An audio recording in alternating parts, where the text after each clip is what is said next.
Hi, I'm Dustin Abbott. I had the good fortune to be on a trip for a Sigma announcement of some new products in Japan back in late February, and had the chance while I was there to network with a lot of other creators. I believe it was Gordon Lang that said to me, "Dustin, don't you have a DJI OSMO Pocket 3? And at that point, I looked at him a little bit blankly because it hadn't been on my radar at all. But I started looking around, and sure enough, it seemed like everybody was using these handy little devices for getting B-roll content, for getting on-the-go footage, for even filming segments to release to their audience. And so I began to do a little bit of research after I got back from the trip and began to work at trying to source one. Challenge was at the time is right during the middle of all of the tariff confusion, and for a while there the prices on them skyrocketed. Fortunately, I was able to source one recently and get one from Gosselin Photo in Montreal. So here I am, a little behind the times obviously, but after spending a little over a month with this handy little device, I'm here to report on whether or not this actually is a content creator's best friend, or if those guys didn't know what they were talking about. Let's dive in and let's take a look. I want to thank Gosselin Photo for hooking me up with this review unit. I had the great opportunity to spend time with Francois from Gosselin when I was in Japan, and he and I built a friendship while we were there. And so when I was running into a brick wall trying to source a retail unit, I reached out to him and he helped to set things in motion. Gosselin Photo has a series of actual brick and mortar camera stores that are located primarily in the Montreal area, but in other places in Quebec as well. However, they also have a great online presence, and they happen to have a good number of the Osmo Pocket 3 units. And so if you're looking for the Osmo or really anything else photography related, check out Gosselin Photo online. I'll throw a link in the description down below and you can see if they have what you are looking for. Thanks to Gosselin. Now let's jump into the review.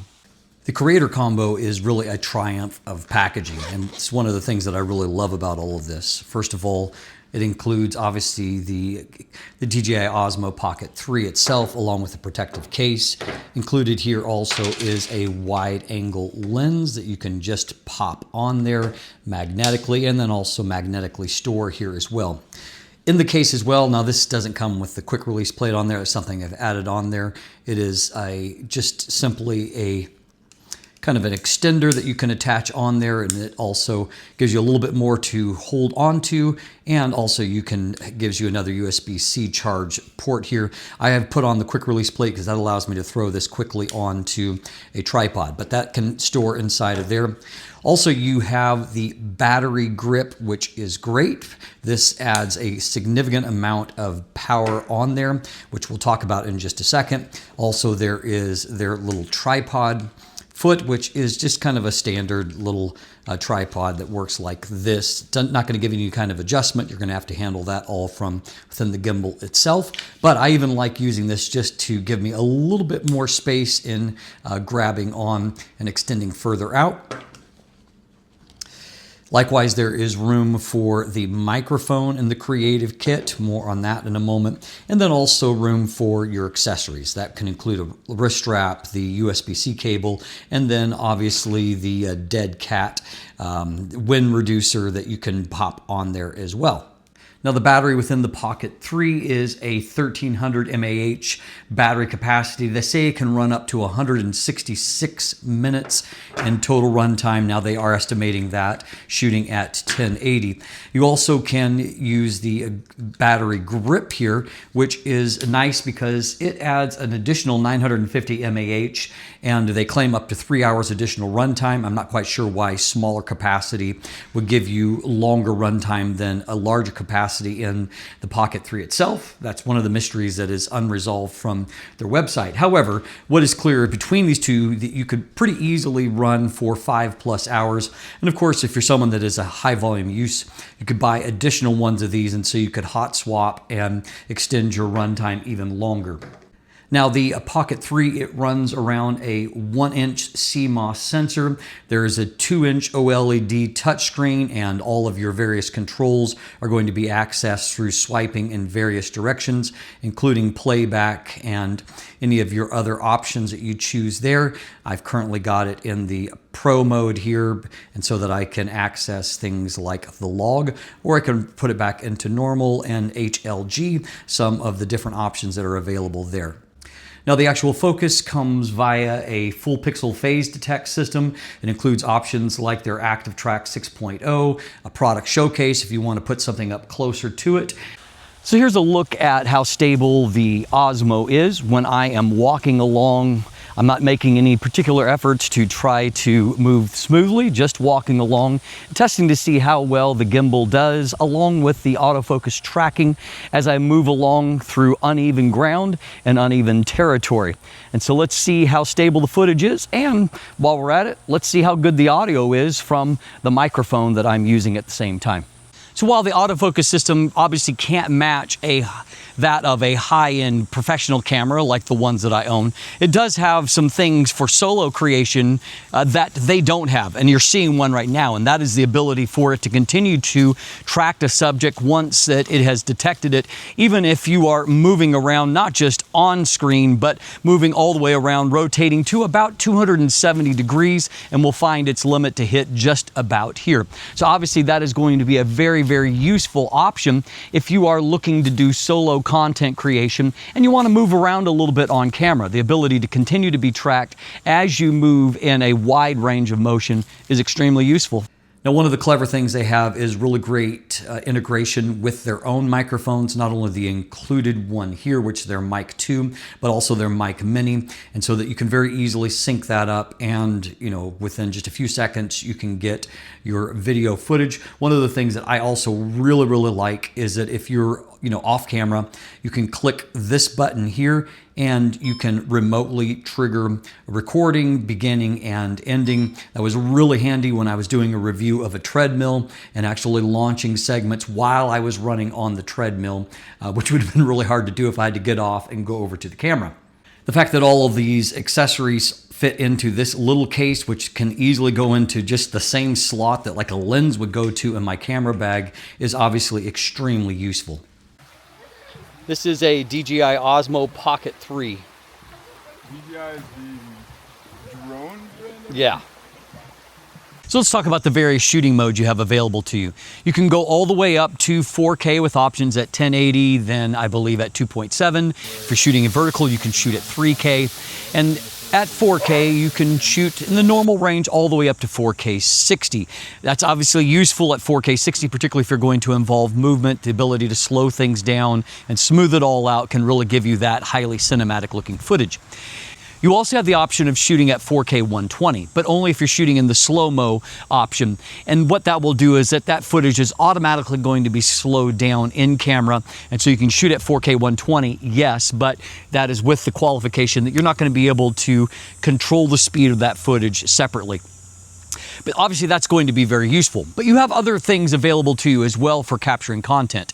You can automatically shoot things like panoramas or vertiramas, which is really intriguing in this because the gimbal is controlling all of those and then assembling those pieces together. And I got some interesting looking shots by utilizing that.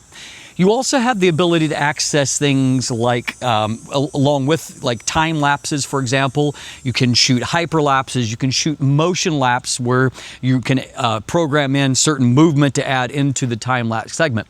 Now, I will offer up one kind of caveat to know, or maybe a tip, and that is that when you're accessing all of these for the first time, be careful to check what resolution setting you're at because it tends to default to the lowest looking setting. And so you may end up with less desirable results if you don't scale up that output to get you a higher resolution end result. Bottom line is that there are a number of different ways to capture content, which is all really useful in something that has a gimbal attached to it, and so you can really get that stabilized footage at the same time. One of the things I like about this camera the most is that it can do all these things. Frankly, a lot of times I would do some of these things similarly on my iPhone in the past, and an iPhone is a nice B-roll tool in a lot of ways. This is better, however, because it's got the gimbal option, and it's going to be able to produce better looking footage in a wider variety of conditions because it does have a larger sensor than what my iPhone does. Another great option for content creation is the fact that this can be used to directly live stream from to both YouTube and to at least one other platform. On top of that, if you connect it via USB-C to a computer or laptop, it can give you an option to instantly become a webcam. and pretty much guaranteed that it's going to give you better quality than what your current camera that you have attached to it will. On top of that, of course, the fact that it does have the ability to follow you around as you move, even when it's used in this mode, is going to add additional flexibility to that whole creation process. This is a really useful device in a lot of different ways. Now in the content creator kit, you do have this little wide angle lens that you can attach to the camera. It's easy to just attach it magnetically on and off, as you can see here. One thing to bear in mind, however, is that this is going to add some additional distortion. And if I pan up and down, as you can see here, it does add some pretty obvious distortion. And if I do the same footage and motion without the wide angle lens, converter lens on there, you can see that it doesn't have that degree of distortion on there. So that's one thing to bear in mind. Another option for capturing footage is that it does have a digital zoom, and so it will take you from the standard 1x up to 2x. But you can see here as I zoom in and out looking at Ferrari that there's definitely some loss of quality. This is a digital zoom, it's not an optical zoom, and so you are going to have to accept some compromise. And so I would recommend, if you're going to use it, try to use it not all the way at 2x, because that's where you're going to have the greatest deterioration of footage. I've talked a lot about different things that I really do like about the DJI Osmo Pocket 3. How about some things that I am less crazy about? One thing that I will critique is that this microphone by modern standards is pretty huge. Now, you do have the option to purchase separately, however, the DJI Mic Mini, and that is a much smaller footprint and is going to be preferable. I'm probably going to purchase one myself for use in the future because I find this a little bit clunky. Another thing that I don't love is that if I'm making a significant focus change on camera, starting with a close subject and then going to a more distant subject, I feel like those focus transitions are a little bit abrupt. They're not quite as cinematic as what I would like.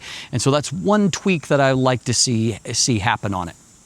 On that note, I definitely went in and needed to tweak the controls for the actual joystick itself. Without adjusting those and slowing them down to make them a little more cinematic, it definitely is kind of jarring. So you need to tweak those settings and make sure that you get them to where the movement you're getting out of the joystick matches what you're looking for in reality. One final thing that, while I don't have any actual issue to point to, this whole setup feels a little bit vulnerable if you're not using the protective case for it. Fortunately, at this point, I haven't dropped it, but I do know the reality is that most of my cameras at some point, despite my best intentions, they are going to have a drop off of a tripod or something along the way. And hopefully when that happens, this proves to have some toughness to it, because everything, with the rotation of the screen and obviously having that motorized gimbal up there, it feels like there are some vulnerable points on this. Fortunately, there isn't any kind of widespread hubbub on the internet of people having theirs being damaged, so hopefully it's tougher than what it looks. Well, in conclusion, I'd like to say that all of those content creators were wrong, but the truth of the matter is it's pretty obvious that they were right. This is a very, very handy device for capturing content in a wide variety of ways. I certainly will use it for getting B-roll footage, but also beyond that to shoot vlogging segments when I need to travel small and light. It's going to be useful for that, particularly having the ability to easily sync up a microphone like this. And even there's going to be moments where I do talking head segments like this, where this may be the best camera to use, because often the best camera is the one that you have with you. I think the DJI has done something pretty impressive here in giving us not necessarily an action camera, but really a content creation camera that doesn't have a whole lot of compromises built into it. Maybe it doesn't do everything that I would like from an actual professional grade camera, but at the same time, the footage looks good. You do have a lot of professional level options, and it just works, and it works really quite simple. On top of that, you have the ability to very quickly get into capturing content, and that in itself could be the most useful thing for it. It allows you to be reactive, pull it out, flip that screen, and be recording already.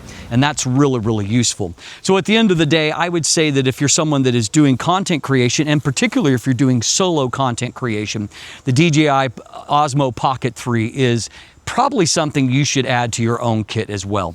Thanks for taking this journey with me today. As always, have a great day and let the light in.